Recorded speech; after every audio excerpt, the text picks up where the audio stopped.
Hi guys, it's Mrs. Beggs, and today I would like to share one of my all-time favorite books. The name of this book is So Be It, and it is by the author Sarah Weeks. And I would just like to read a couple of chapters for you today. So the title of chapter 1 is Heidi. If truth was a crayon and it was up to me to put a wrapper around it and name its color, I know just what I would call it. Dinosaur skin. I used to think, without really thinking about it, that I knew what color that was.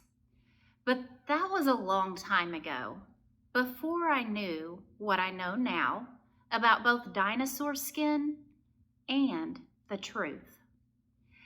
The fact is, you can't tell squat about the color of an animal just from looking at its bones.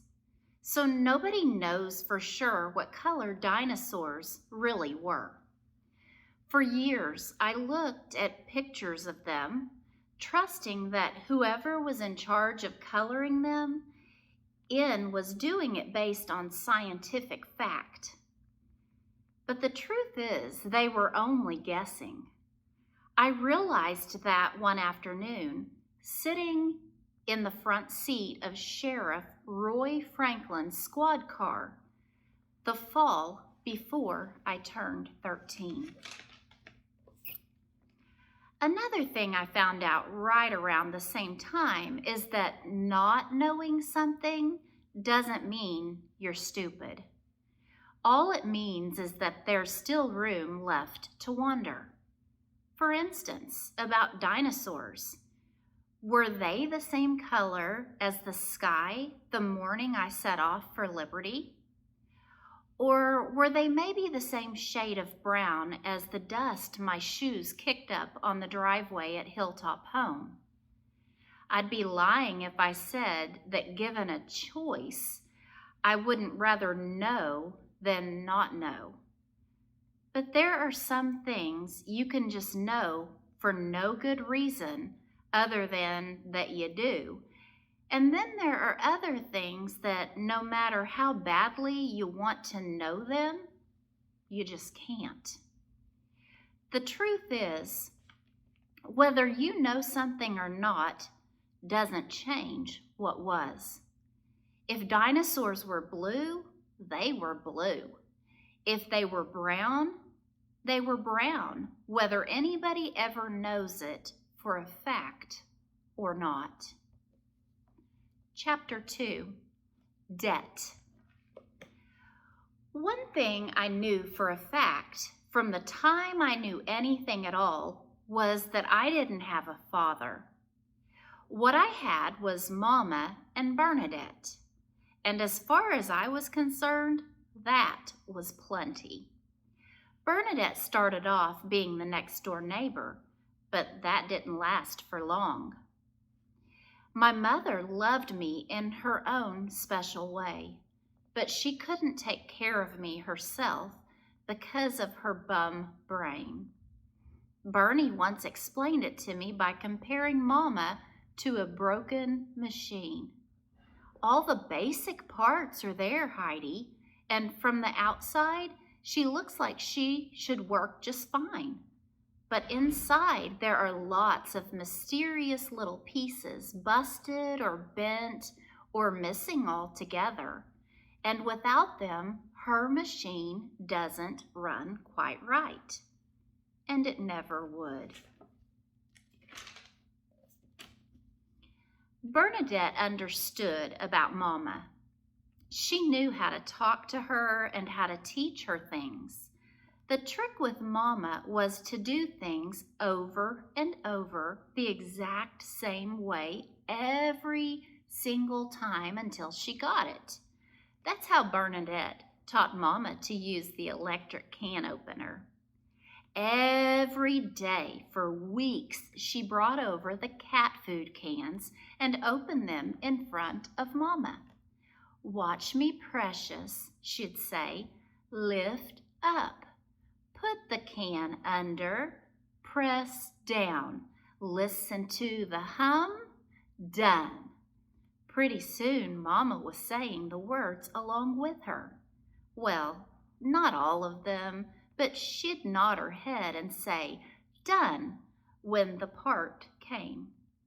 After a while, Bernadette let Mama try it herself. At first, she couldn't remember what to do. She got the order all mixed up.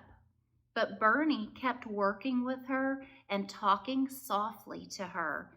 And finally, one day, Mama opened a can all by herself. Done. I don't know who was happier about it, Bernadette or Mama. After that, Mama opened cans all the time. Soup and cat food and tuna fish, any kind of can. In fact, we had to keep them hidden up high or over at Bernadette's because if Mama saw a can, she opened it, whether you happened to need what was inside it right then or not. Bernadette's apartment was right next to ours, and in the olden days when the building was first built, the rooms were probably all joined together as one big apartment. That is why there was a connecting door between us. That door meant that when Bernadette came over, she didn't actually have to leave her apartment, which was a lucky thing for Mama and me because of Bernadette's AP. When she first explained it to me, I thought she said she had angoraphobia. I looked it up in MBF, Man's Best Friend, which is what we called the big Webster's dictionary we kept on the coffee table in the living room. It said a phobia was a fear and angora was a long-haired animal, usually a goat or a rabbit. I wasn't sure why, but when you put them together, according to Bernadette, it meant you were afraid to leave your house. Later on, I learned what Bernie had was actually called agoraphobia, not angoraphobia. But it still boiled down to the same thing. She didn't go outside. Ever. She couldn't because if she did, something terrible would happen. She never told me what exactly, but from the look she got in her eyes just thinking about it, I knew it was bad. Bernadette loved to read. She always had her nose stuck in a book, and if not her nose, then she'd have a finger in there holding her place while she did whatever else needed doing quickly so that she could go back to her reading. Did you know that an ostrich's eye is bigger than its brain, Heidi? She was always telling me interesting stuff that she'd found in some book. If she was reading about Africa, she wouldn't tell me something boring about irrigation ditches. She'd tell me, elephants are the only four-legged animals that can't jump.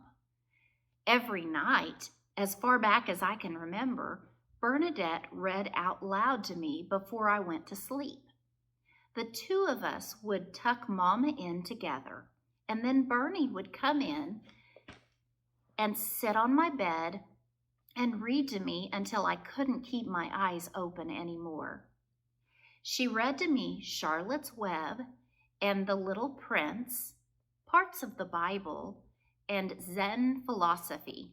She translated Romeo and Juliet into English, well, my kind of English, and we both cried at the ending. She read me Greek myths and Nancy Drew mysteries, the biography of Mahatma Gandhi, and all the Little House books twice through. Bernadette and I couldn't go outside together, but every night we rode bareback across the prairie in calico bonnets, or belly crept into dark caves, or followed clues up steep, winding staircases into the tops of mysterious clock towers. Bernie taught me everything I knew, and she was a very good teacher. When she explained things, they shot into my brain like arrows and stuck. She could describe an Arctic blizzard or cross-pollination, and suddenly I'd be leaning into the bite of a freezing wind or riding a bumblebee's back right into the middle of a snapdragon. Nobody ran in Bernadette's world. They skittered or hightailed it. They didn't whine, they puled and moaned. She knew a million words, and when she couldn't find one to fit, she'd make one up. Like when Mama got frustrated and started scrunching up her face and working her jaw, Bernadette would say, "Your Mama's cooking up a royal rimple, Heidi." A royal rimple sounded like some kind of fancy pudding to me, but Mama cooked them up on a pretty regular basis, and believe me, hers didn't come with whipped cream and a cherry on top. Usually, they happened when Bernadette was trying to teach her something new. Some things Mama could learn, like how to open cans, but there were some things that no matter how hard Bernadette tried, Mama just couldn't get. Like how to tie her shoes.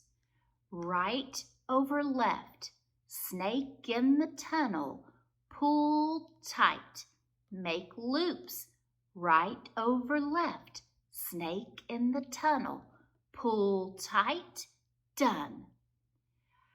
I must have heard Bernadette say that a million times. In fact, I still hear her voice in my head saying those very words every time I tie my own shoes, because that's the way she taught me. But Mama couldn't get it. After a few tries, she started banging her head on the table, shouting, "Done! Done, done," and she wouldn't stop until Bernadette finally bent down and tied her shoes for her. Bernadette was not what you'd call a quitter, but she understood that some things were just too hard for Mama. That's why when she ordered shoes for her from a catalog, she always got the slip-on kind. I loved my mother, and I know she loved me too. But if we hadn't had Bernadette, we'd have been in big trouble. Mama didn't know things. She didn't understand numbers at all.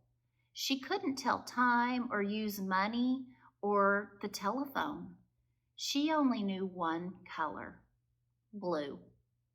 And although she could recognize a few letters, A and S and sometimes H, she couldn't read, not even her own name.